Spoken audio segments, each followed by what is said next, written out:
Hello friends, welcome to Deep education. आज हम इस वीडियो में पढ़ेंगे कक्षा 10 की विज्ञान का अध्याय चौथा कार्बन एवं उसके यौगिक का पार्ट सेकंड। यदि आपने पार्ट फर्स्ट नहीं देखा है तो पार्ट फर्स्ट की लिंक डिस्क्रिप्शन में दी गई है, कृपया उसे भी देख लें। तो आइए शुरू करते हैं समझाती श्रेणी से। क्या होती है समझाती श्रेणी? तो देखते हैं। समान क्रियात्मक समूह वाले कार्बनिक यौगिकों को उनके कार्बन परमाणुओं की संख्या के बढ़ते क्रम में रखने पर जो श्रेणी प्राप्त होती है उस श्रेणी को हम समझाती श्रेणी कहते हैं। जो यह श्रेणी होती है, इसके जो योग होते हैं वह एक दूसरे के समजाती कहलाते हैं। ठीक। और इस श्रेणी के दो क्रमागत सदस्य यानी कि जो इस श्रेणी के दो यौगिक होंगे उन यौगिकों में CH2 का अंतर होगा। ओके, जैसे हम उदाहरण में देखें, अल्केन, मीथेन, इथेन, प्रोपेन, ये सभी यौगिक समजाती श्रेणी के अंतर्गत आते हैं। ओके, नेक्स्ट देखते हैं कार्बनिक यौगिकों का नामकरण। जो कार्बनिक यौगिक हैं उनका नामकरण कार्बन संख्या पर आधारित होता है। जैसे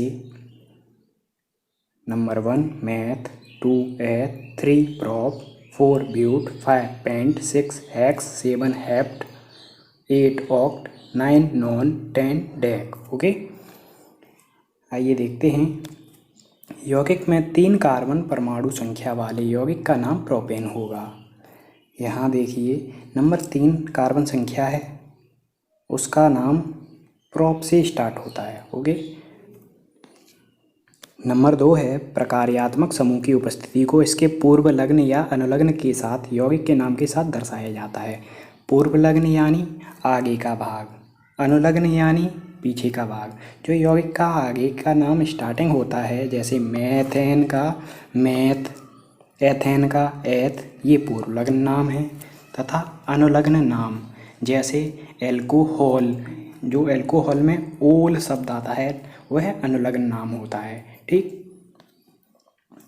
थर्ड पॉइंट देखते हैं। यदि प्रकार्यात्मक समूह के अनुलग्न नाम स्वर AEIOU से प्रारंभ होता है तो कार्बन श्रृंखला के नाम के अंत से ई हटाकर उसमें अनुलग्न नाम संशोधित करते हैं। जैसे एग्जाम्पल में हमने देखा, हमने प्रोपेन लिया, प्रोपेन का लास्ट शब्द ई हटा दिया तथा उस ई के स्थान पर हमने अनुलग्न यानी पीछे का नाम 1 लगाया तो हमारा प्रोपेनॉन बनकर तैयार हो गया। ओके, नेक्स्ट देखते हैं कार्बन यौगिकों के रासायनिक गुण। रासायनिक गुण में पहला है दहन।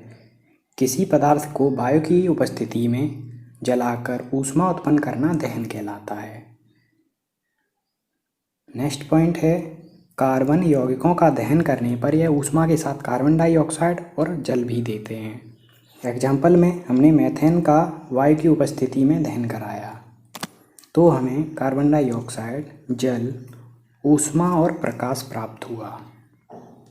ऑक्सीकरण। ऑक्सीकरण के बारे में हम अपने अध्याय फर्स्ट रासायनिक अभिक्रिया एवं समीकरण में पढ़ चुके हैं। आइए यहाँ देखते हैं। किसी भी पदार्थ का जलाना या जलाया जाना ऑक्सीकरण कहलाता है। ओके, नेक्स्ट है संकलन अभिक्रिया। असंतृप्त हाइड्रोकार्बन में हाइड्रोजन को अभिक्रिया के क्रम में हटाकर जुड़ना संकलन अभिक्रिया कहलाता है। ओके, प्रतिस्थापन अभिक्रिया वह अभिक्रिया जिसमें यौगिक के परमाणु या परमाणुओं का समूह किसी अन्य परमाणु या परमाणु के समूह द्वारा प्रतिस्थापित होता है, उसे प्रतिस्थापन अभिक्रिया कहते हैं। ओके, नेक्स्ट देखते हैं महत्वपूर्ण कार्बन यौगिक एथेनॉल और एथेनोइक अम्ल। इनके हम रासायनिक गुण देखेंगे।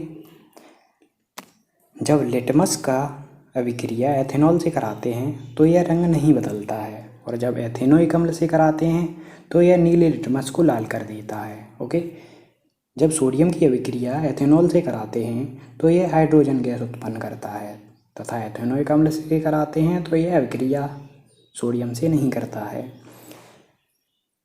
जब कार्बोनेट तथा बाइकार्बोनेट की क्रिया एथेनॉल से कराते हैं तो यह अभिक्रिया नहीं करता है और जब एथेनोइक अम्ल से कराते हैं तो यह कार्बन डाइऑक्साइड गैस उत्पन्न करता है। भौतिक गुण देखेंगे। गंध। एथेनोइक अम्ल की गंध दम घोटने वाली होती है, जबकि एथेनॉल की गंध मधुर होती है। ओके। गलनांक। एथेनॉल का गलनांक 156 केल्विन होता है तथा एथेनोइक अम्ल का गलनांक 290 केल्विन होता है। ओके। इनका क्वथनांक देखेंगे तो एथेनोइक अम्ल का क्वथनांक है 391 केल्विन, जबकि एथेनॉल का है 351 केल्विन। ओके। आगे देखते हैं साबुन एवं अपमार्जक में अंतर। हमने एक श्रृंखला बनाई है जिसमें एक तरफ साबुन के तथा दूसरी तरफ अपमार्जक हैं। आइए, पहला पॉइंट है, यह वसी अम्लों के सोडियम तथा पोटेशियम लवण होते हैं। अपमार्जक का फर्स्ट पॉइंट है, यह सल्फोलिक अम्लों के सोडियम या पोटेशियम लवण होते हैं। नंबर सेकंड साबुन का है, इनमें सोडियम लवण समूह होता है। अपमार्जक का सेकंड पॉइंट है, इनमें अमोनियम व सल्फोनेट लवण समूह होता है। साबुन का थर्ड पॉइंट है, ये कठोर जल, अम्लीय जल तथा लवणीय जल के साथ अच्छी तरह कार्य नहीं करते। अपमार्जक का थर्ड पॉइंट है, यह कठोर जल, अम्लीय जल तथा लवणीय जल के साथ क्रिया करते हैं। साबुन का नंबर 4 पॉइंट है, यह पूर्णतः जैव अपघटनीय होते हैं। अपमार्जक का फोर्थ पॉइंट है, शाखित हाइड्रोकार्बन की श्रृंखला युक्त कुछ अविकर्मक जैविक अनअपघटनीय होते हैं, यानी कि यह अनअपघटनीय होते हैं। साबुन का फिफ्थ पॉइंट है, ये ऊनी कपड़ों के साथ अधिक व्यवहारिक नहीं होते। अपमार्जक का 5 पॉइंट है, ये ऊनी वस्त्रों के साथ अधिक व्यवहारिक होते हैं। नंबर 6 पॉइंट है, यह त्वचा के लिए हानिप्रद होता है, लेकिन अपमार्जक हानिकारक नहीं होता है।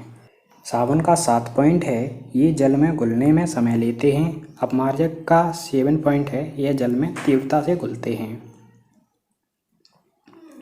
आज के लिए बस इतना ही।